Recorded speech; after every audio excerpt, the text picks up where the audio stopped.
Hello, Timothy. Hello. Hello, buddy. Oh, oh, he heard you say his name. He's like, "Where's my Mimi?" Where's my Mimi? What's happening? Where are you? I am in Golden, British Columbia.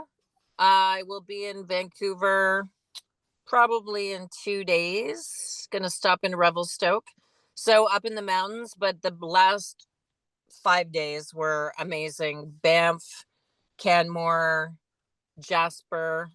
After the fires, it's so sad. Like Mm. just like 32,000 hectares of burnt trees. It's just very sad. Mm. And met up with my friend Alana, who was my business partner before you. and, and she now works for the uh God, I almost said the other competitor, the Globe and Mail.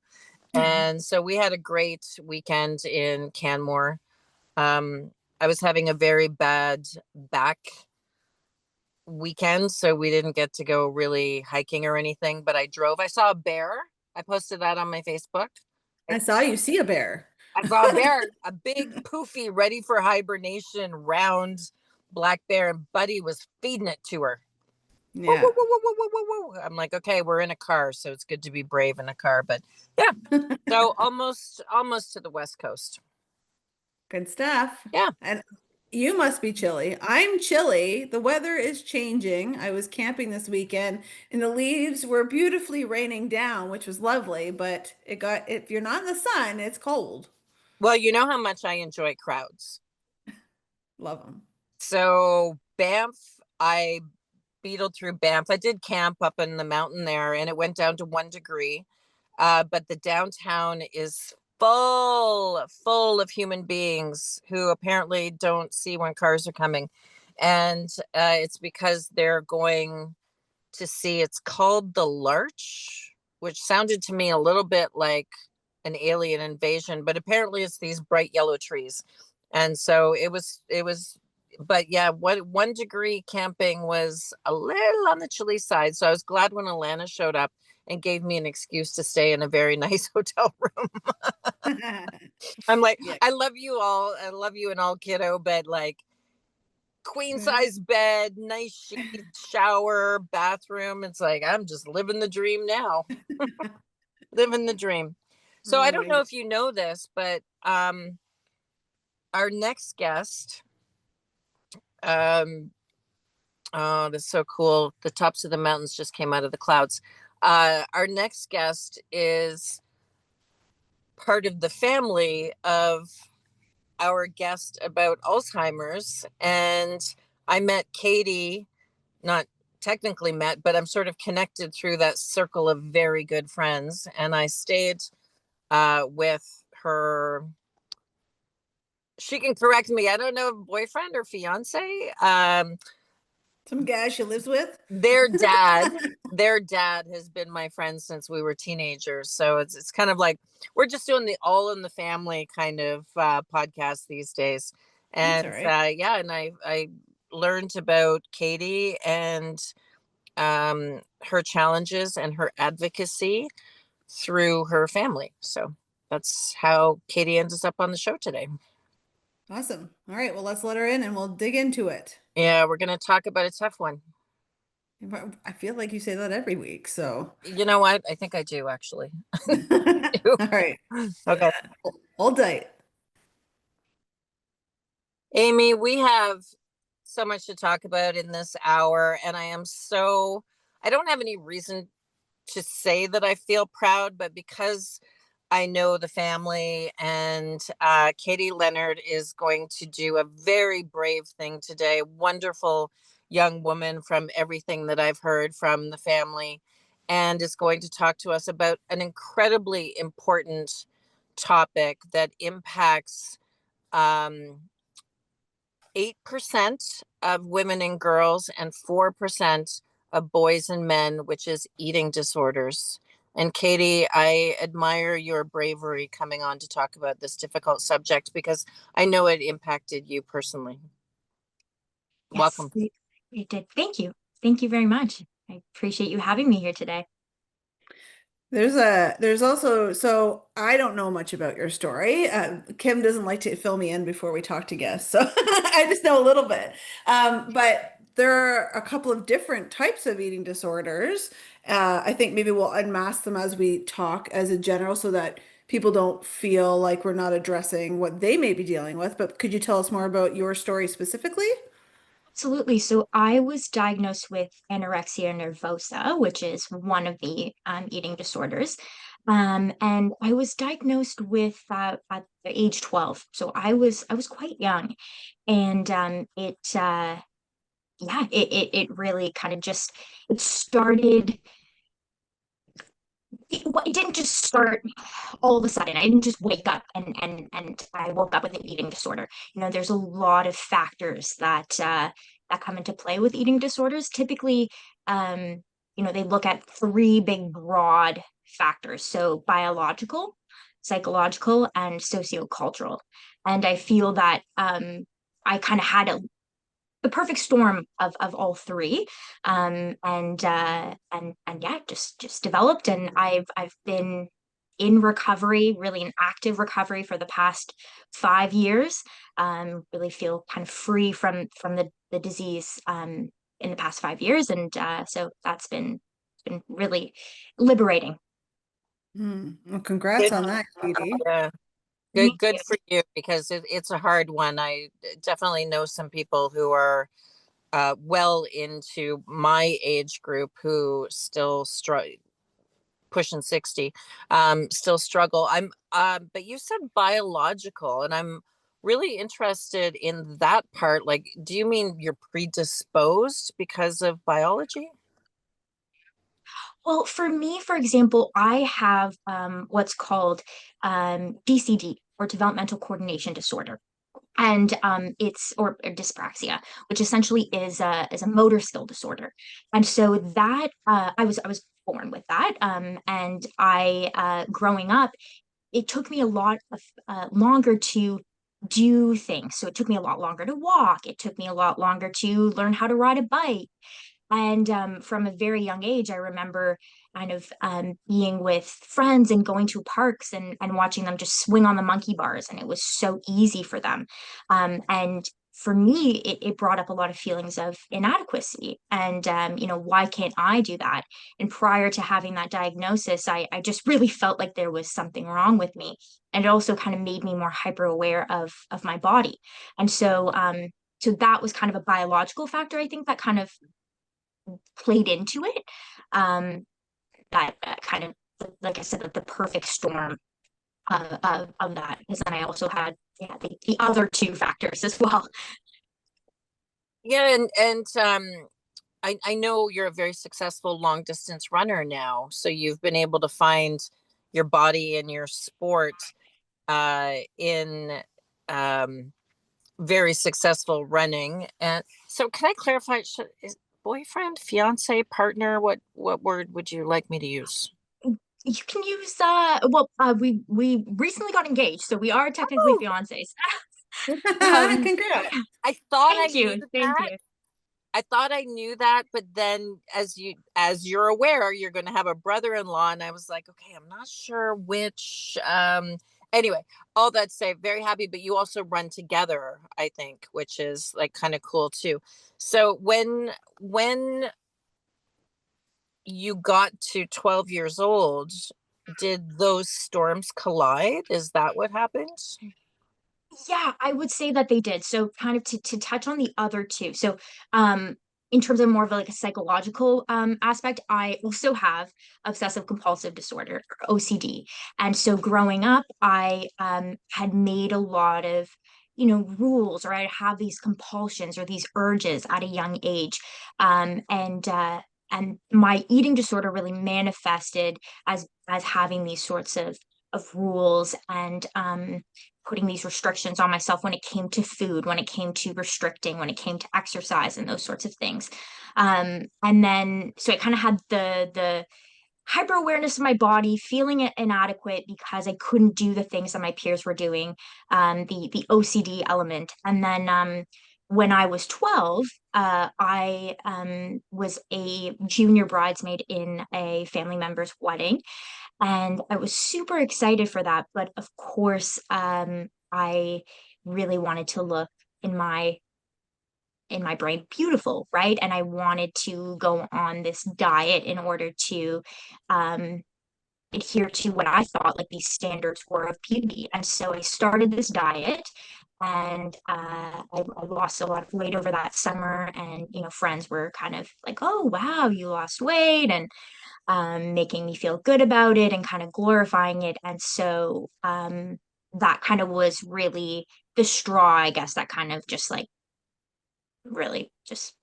started the whole kind of journey. So I think with the OCD, feeling like having these kind of rules and setting sort of rules in place, and then yeah, the other feelings that I was having, it just really all came together at that age.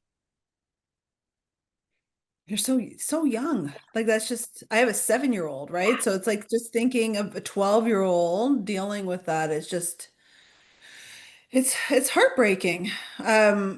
So for people that don't understand anorexia, you're explaining it by your other actions as well, but it's anorexia is the eating disorder that's more, how would you explain it? It more is more restrictive. It's not like, so bulimia Yes, is when people purge, right? Like yes, in simple terms. I'm not an expert on it, but in simple terms, yeah, anorexia is they kind of like when I was growing up, and it's not something that I look into a lot, but like they kind of were like, if you had one, it was one of these two, right? It was like either one or the other. you're either Yeah.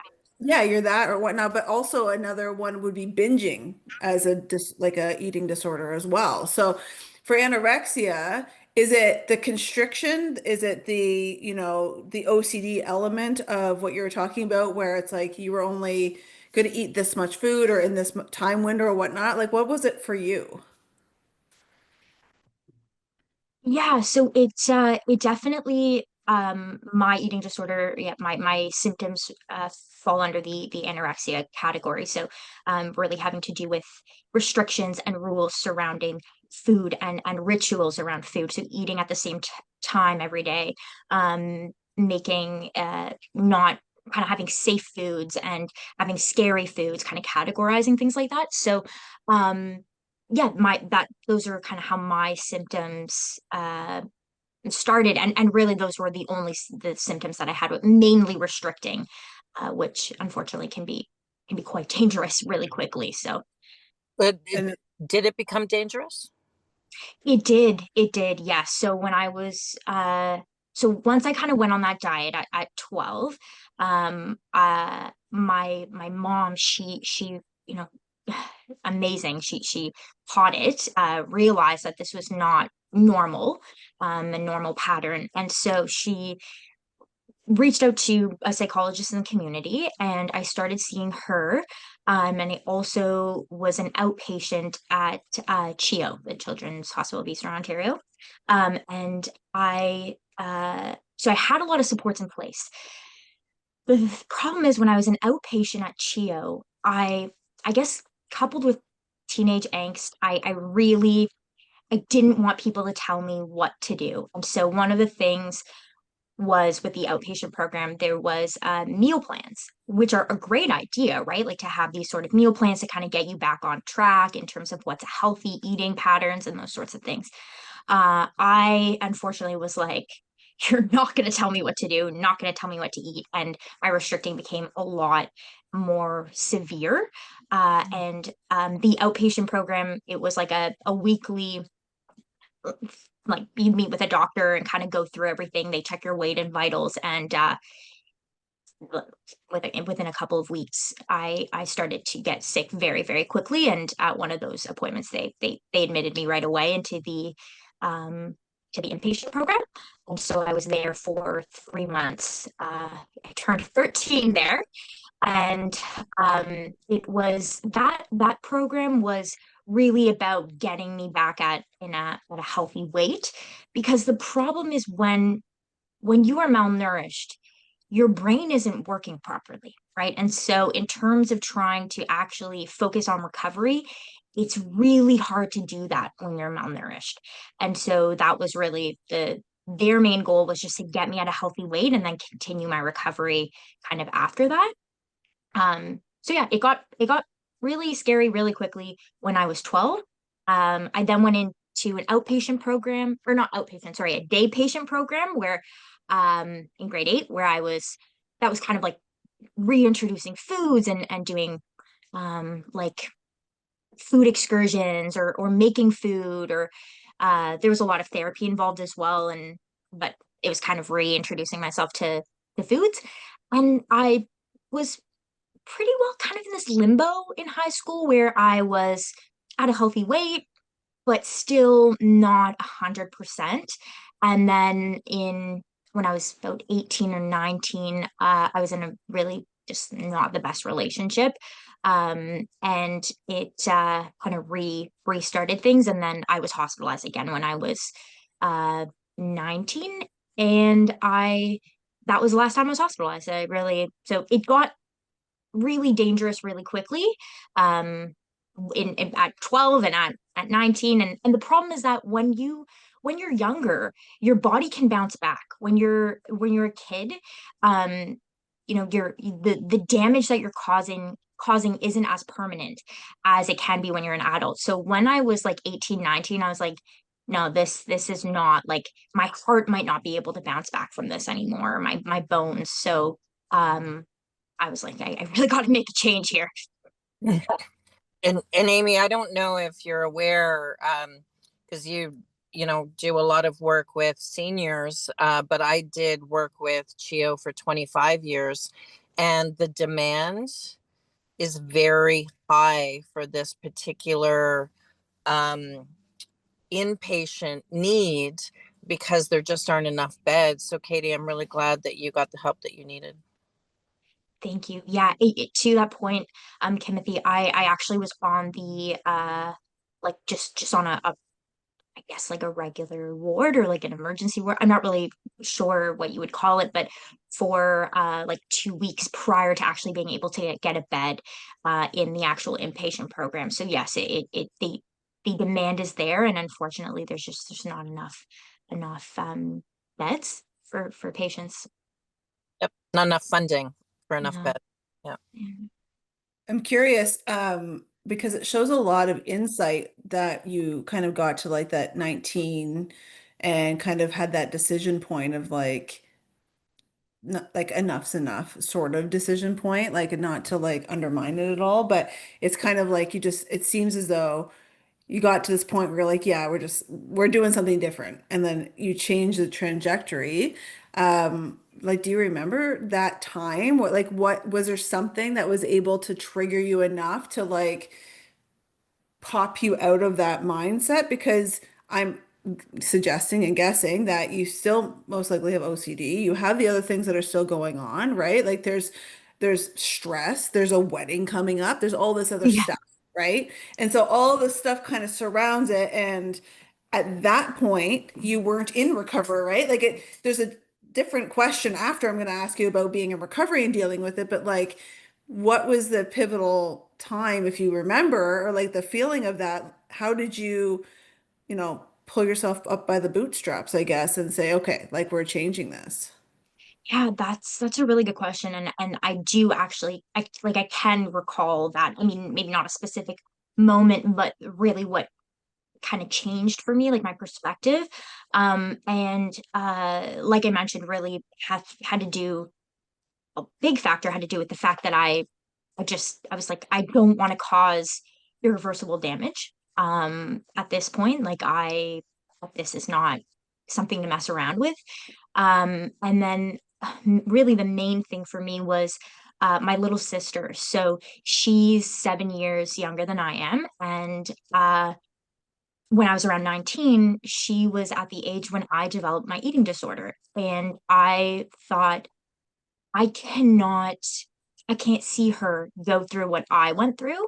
And I can't see, my mom watched her other daughter like go through that as well. So I really wanted to get better for my sister because that was my motivating factor. And I think for a lot of uh, people who are going through recovery from an eating disorder, you have to have, well, first of all, you have to come to a point where your perspective changes because looking back on my um, treatment, I guess, at CHIO, the doctors, the dietitians, the nurses, all the health practitioners that work there, absolutely incredible. I just wasn't in a mentality where I was ready to accept treatment and where I really wanted to actively work on it. And so I had to, and for a lot of people, when you do something, when you start recovery for someone else, it eventually, you start to do it for yourself. And so, yeah, I was like, this got to change. I'm this, like, I'm not feeling well anymore. My sister can't see me live this way. And, that's kind of what really motivated me to just kind of do that last push, with my recovery. Does your sister know that? She does. I told her, I actually mentioned it to her what before like when I knew I was going to be speaking to you guys because yeah, I hadn't thought maybe if I'd ever told her that before. And so I did mention it to her. Yeah. That's nice. That's lovely. Good for you. Thanks. Um, so with all the things that are coming up now, how do you handle stressors in your life? How do you just even going with like the OCD element of it, right? Like there's that stress is going to increase those aspects. And so I mean, is running a part of how you handle things? Like what do you do at this point? Yeah, running has been an amazing outlet for me because it's going from, not being able to really walk very far without feeling like I was going to pass out or something, really physically just feeling unwell, to running these distances that I never thought I could run has been extremely empowering. It's also moments of the day that I can just have for myself and just not think about anything else, just really focus on one foot in front of the other, literally, and my breath and getting to a destination. I think what's also important, though, for me to keep in mind with the running is that it, it sometimes eating disorder symptoms can manifest through exercise. And so just, making sure that I'm holding myself accountable when it comes to the running and making sure that I'm checking in with myself and that I'm not doing that for the wrong reasons. Um, and I do that constantly in terms of just checking in, and running has remained just a healthy outlet, thankfully. Um, but it's just important, when you do live with OCD and you do live with an eating or have lived with an eating disorder, to make sure that you're constantly checking in with yourself or just, having these sort of moments to make sure that because it can become a very slippery slope. So running has been a great outlet. I love coloring. Coloring is a wonderful way for me to just kind of tune my brain off, and I'm artistic in some ways, but I unfortunately cannot draw to save my life. And so coloring, really, I'm like, oh, I feel very satisfied after I've colored a picture and kind of brought something to life because I could never imagine drawing it. So coloring has been really great. Friends and family have been huge supports, and um, yeah, just different tools, I guess, in my toolbook that I've learned. I also do, continue to go to therapy, and I see a psychologist outside of the hospitals. I've been completely discharged from the hospital programs. But just it's always good to have other healthcare professionals in your circle. So I continue to have that, and yeah. I totally get because I used to be a runner and got involved with the triathlon community, and there are some very hardcore people in that community. And sometimes I used to think about some of the people that I trained with that maybe it was more into an obsession almost. But I wanted to get back to the 12-year-old you in that and we didn't talk about this yet, is the pressure or the win to be thin. The I want to be thinner and look better for this wedding. I want to be a 12-year-old thinking about, how I look, and, where does social expectation, we talk about it, but I still see, Victoria's Secret's models who look like I could break them, with my bare hands. Where does that fit in to anorexia in social expectation, or maybe social pressure for young girls? Because you're also coming up to a point where you're either have or about to get a period, and then you might be gaining some weight and gaining some curves and gaining some other body parts. And that's all a really messed up period of time, because your body is changing and society wants us to be thin. Yeah, it's really sad, honestly, because society, I think, for a really long time has put this pressure on. I mean, I will say girls in particular, women in particular, to fit a sort of mold. And I, I grew up in a household that was very open about, accepting of everybody, and I had that, and I'm so grateful that I did have that. But sometimes you just get too caught up in, what your peers are saying, or what you're reading, or seeing these celebrities and how they look. And um, I didn't grow up in the age of TikTok. I didn't grow up with Instagram. I mean, Instagram was kind of just really coming out around when I was 12, but um, I can't even imagine how much harder it is for young girls in these days, when you have all these filters too, and all these sorts of crazy expectations, and yeah, it can become a really hard, like, you just kind of fall into that cycle of, this is how I need to look, or these are the expectations of what are put on me. And then you start to just, in I guess, embrace that, or kind of embody that. And then that's where that slippery slope kind of starts, because I think when I started to feel like, oh, I need to do it because I need to be thin.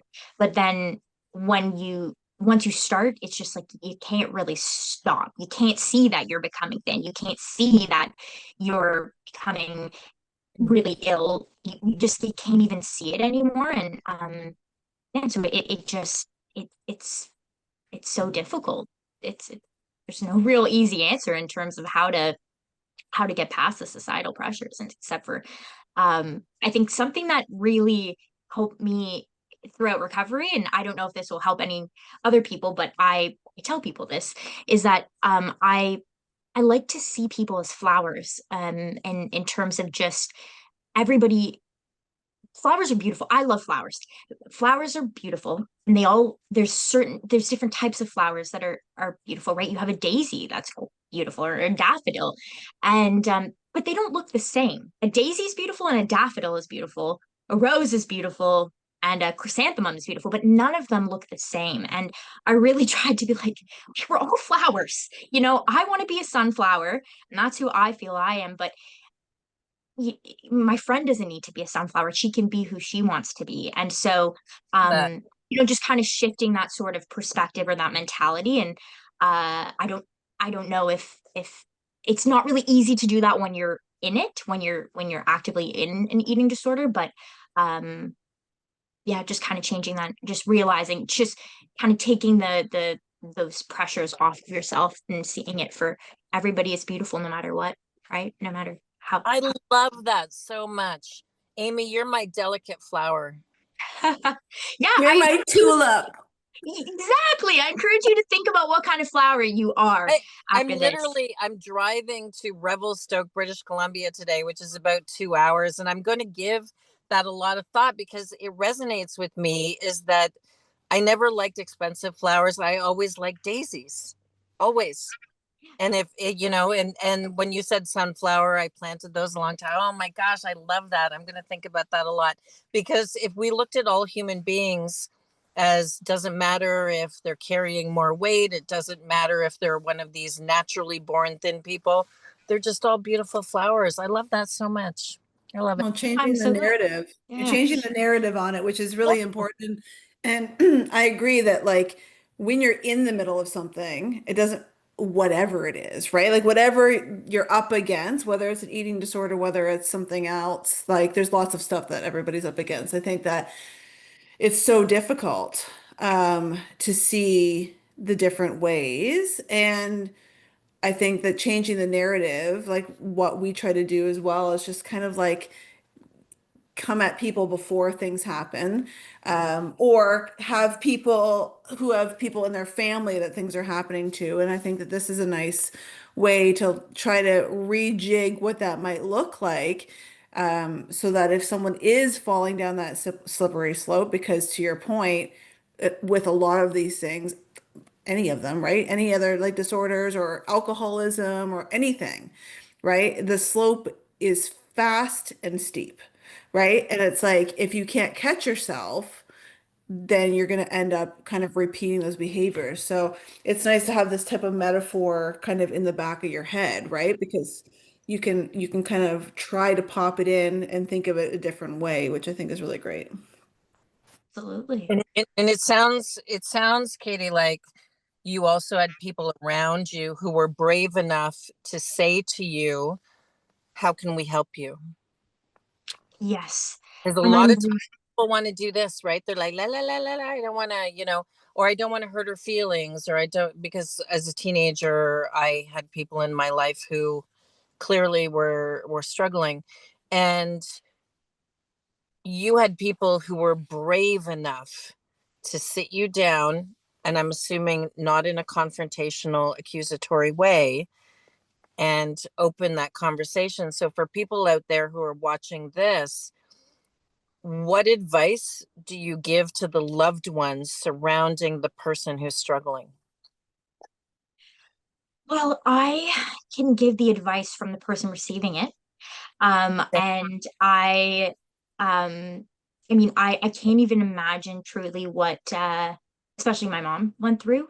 Um, when your daughter, is so in such a really bad way. And the problem with eating disorders is that it's really about depriving oneself, right, of something so vital. And it really breaks my heart trying to just imagine what my mom went through. And she, yeah, she was really wonderful in the sense that she first of all, she recognized it for what it was, and right away, and got me the appropriate support, but also just was there for me, loved me through it, loved me unconditionally through some really, really awful times. And my sister was uh, rather young, but also an amazing support, and just my family, my whole family as well. And there is a website called the National, or actually an organization, but they have a website called the National Eating Disorder Information Center.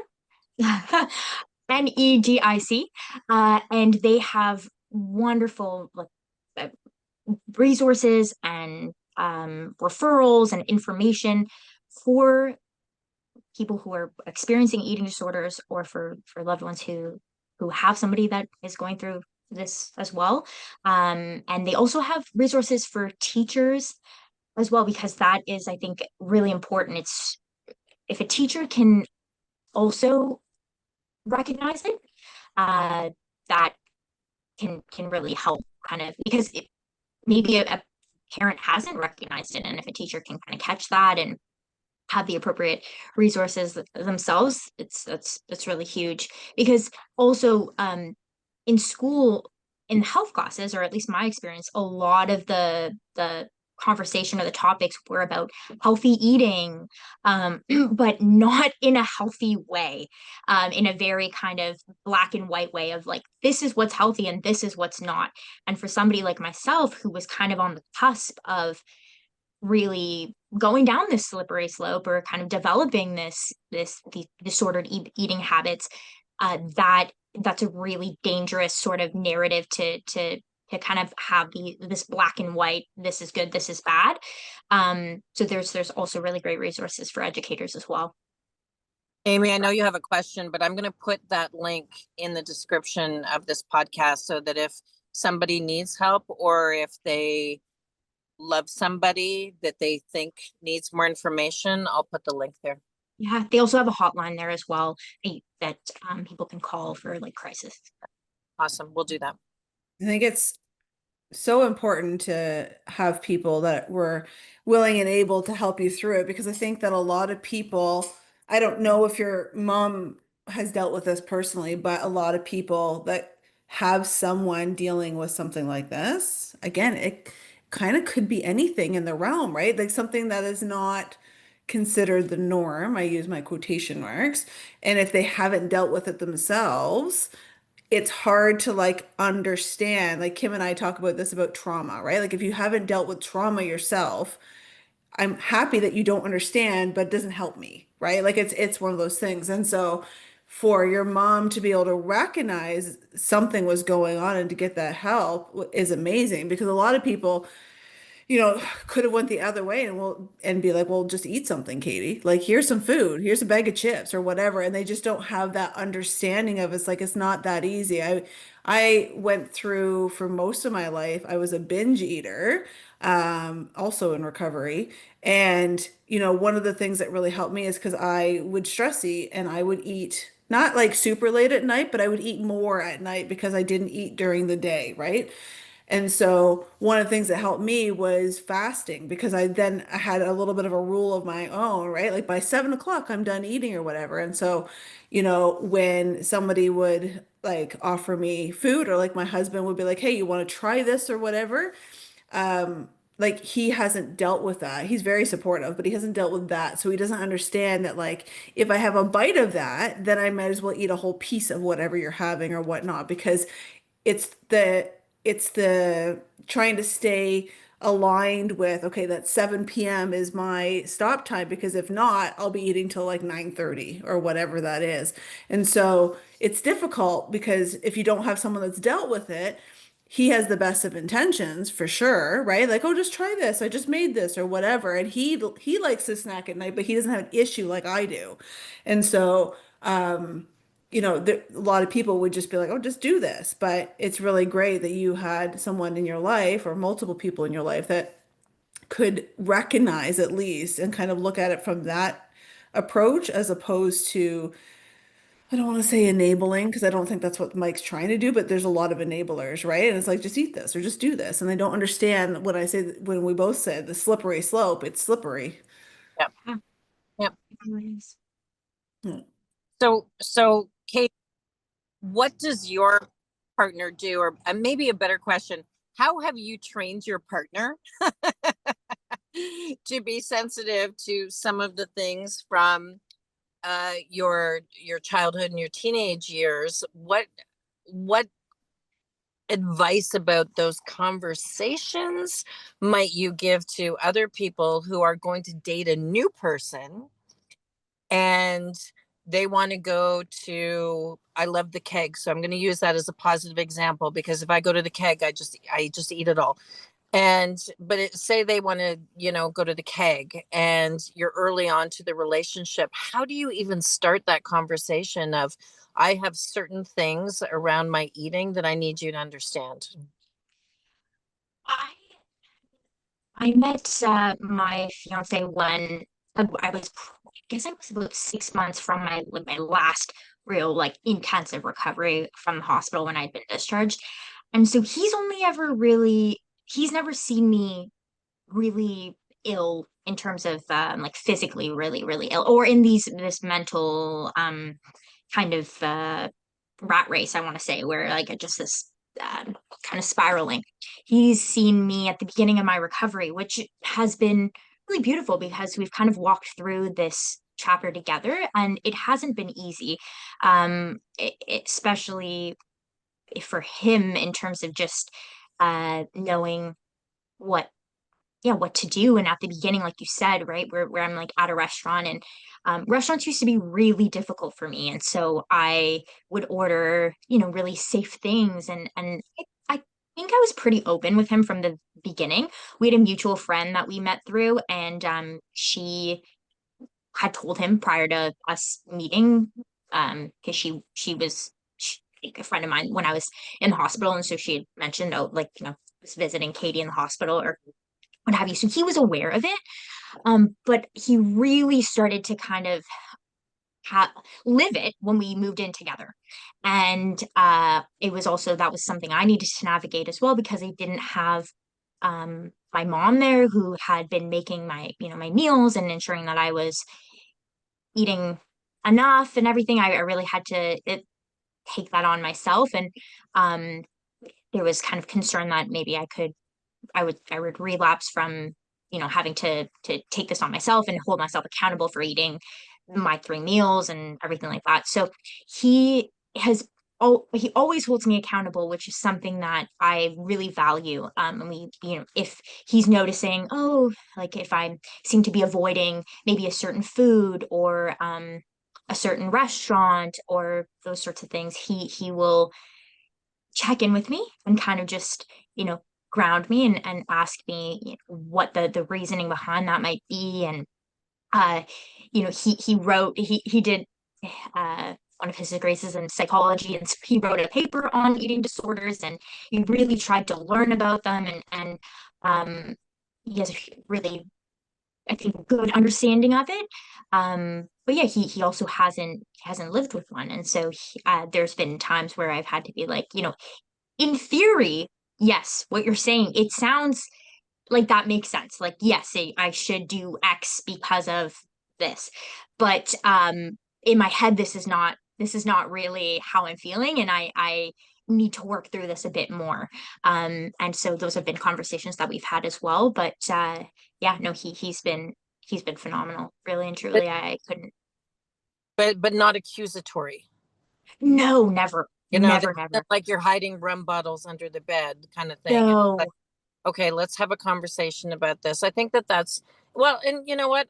Even if people are hiding rum bottles under the bed, accusing is not the starting point for any kind of conversation about somebody who's struggling ever, no matter what the circumstance. So I love that, is that like, let's just talk about this. And is there something going on that you want to, explore? I did want Amy, before we wrap up, because like, my God, the time just flies. I just want to be cognizant of the fact that some people do not survive this. And I'm sure you might know or have heard of people who don't survive this. This is incredibly serious.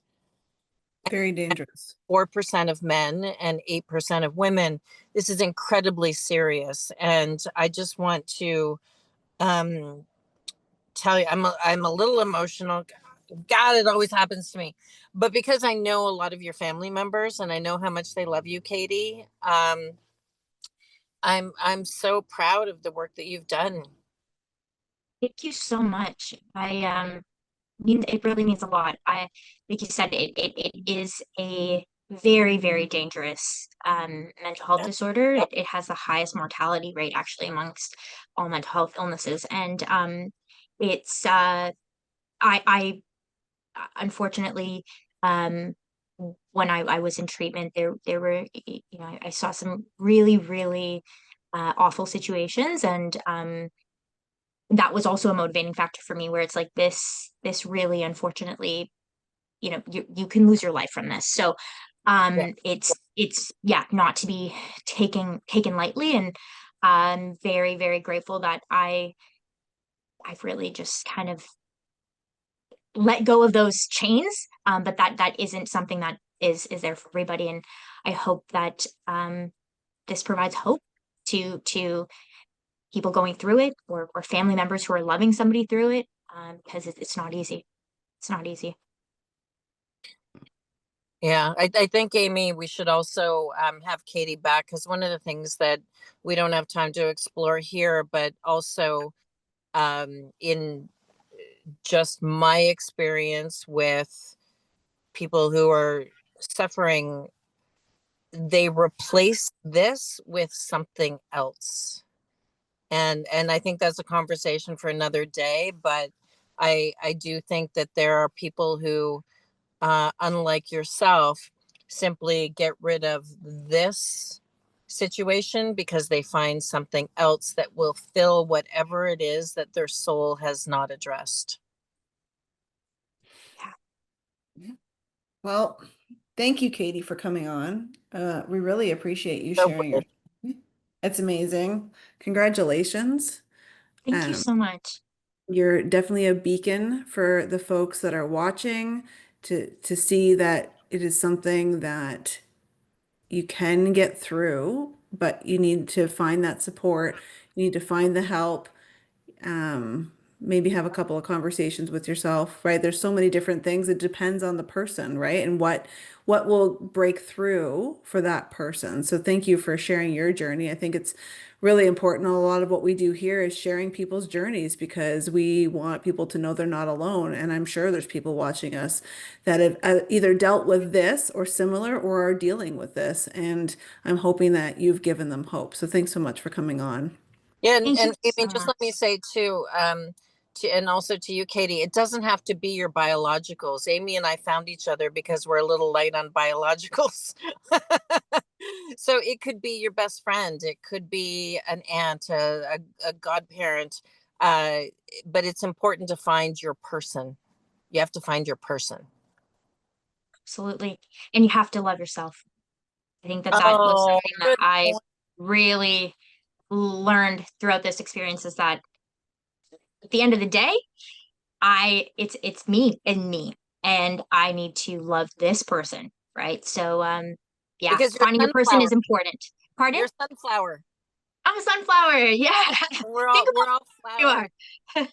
I'm gonna think about that all the way over the rest of the Rocky Mountains today is about flowers. She's gonna text me later and tell me what flower she is and who I am. So There we'll we see. go. Awesome. I'm gonna be a snapdragon or something like that. I feel like that might be Katie, fitting. I just think you're amazing, and now I know why I sit in that backyard that you're familiar with, and everybody talks about how wonderful you are.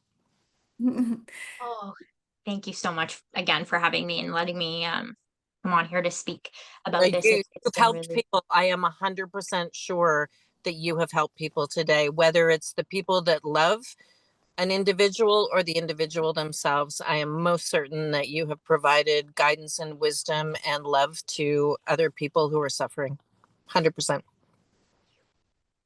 Well, with that, thanks again, Katie. If you're watching us on YouTube, please like, subscribe, and get notified so that you know when our new episodes come out. They come out weekly. And until next time, we'll see you on the inner shift.